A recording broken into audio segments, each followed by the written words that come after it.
Star Wars, the big worldwide phenomenon that we still talk about 45 years later after its first release in 1977.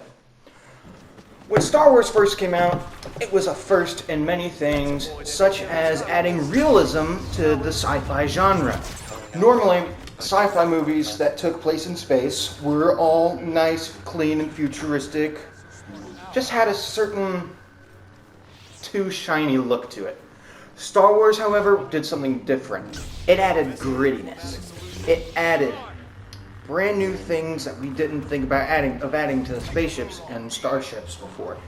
It added grease. It looked dirty. It looked broken. It was all well worn. It felt like life was truly oppressed in this galaxy. And I'm here to talk to you about how Star Wars saved the sci-fi industry. These days, there's no getting away from a movie universe, obviously. Star Wars did that first as well, I'm assuming. No, they didn't do it first. Universal did it first with their Universal Monster universe back in the 1920s and 30s and 40s. Sure, Star Wars wasn't... Before Star Wars films had mostly been standalone affairs. A sequel would make it... Sorry, I'm very jittery about this because this is really one of my favorite topics to talk about and I don't want to mess it up. Star Wars changed how we make a film universe. The films pioneered the concept of an overarching story set within the living universe. Viewers could literally see how lived in the universe was thanks to the aforementioned design of it all.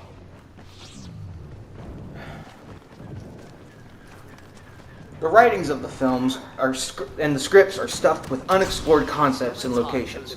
The characters mention events and places which the films never stop to explore because it's an ongoing story. We don't get to talk about it like we've all seen it already. Just like how in the start of Episode 4, A New Hope, it starts right in the middle of a space battle as if we were just watching everything that led up to that space battle before it. It's something that's always and forever will be in motion. And we never truly knew how they got those the battle plans until Rogue One that came out 39 years after we first see the Death Star on screen. Part of the success of Star Wars itself was the viewer's ability to imagine their own adventures within the universe by including all these references to the rest of the universe. Lucas legitimized these imaginary adventures and spin-offs and video games such as Knights of the Old Republic, Force Unleashed, Star Wars Jedi Fallen Order, and TV shows like The Clone Wars and Rebels, and new series like The Mandalorian and Bad Batch. Another thing that how Star Wars changed the film industry was merchandising, and boy was there a lot of it. It really wasn't apparent for merchandising in the first two films, Empire and A New Hope, but Return of the Jedi was definitely one that was just filled with things to sell as toys. The biggest being Ewoks, which were literally just teddy bears. It's crazy. Around May, at the start of it, we usually hear the phrase, "May the Fourth be with you," and the phrase, "Summer Blockbuster." Both of these phrases are nearly inescapable.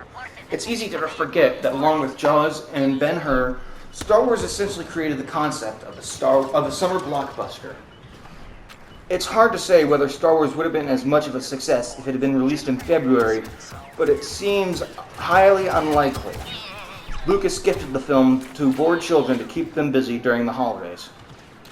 That can't have helped with toy sales either, as kids look to have their own adventures during their time off from school.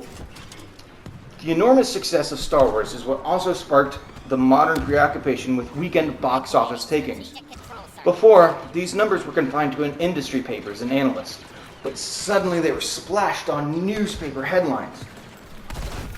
The film business became something real and immediate, and not just a far-flung notion for Hollywood bigwigs. Of course, behind the camera, the Star Wars effect shouldn't be underestimated. The movies really transformed things for filmmakers in various key ways. It may not have been anything new to include impressive sound effects in film, but Star Wars made it an art form. They literally formed an entire studio around it, Industrial Light and Magic. Ben Burtt the sound designer on A New Hope, radically expanded the kind of sounds offerings available to us and Lucas. He personally recorded many of the sound effects for the film. The Sounds of Space opened up a whole new world for viewers who'd never heard anything like it before. Star Wars is a global phenomenon, and it has changed the way we live forever. I'm Max Gomez, and I hope you have enjoyed my TED Talk.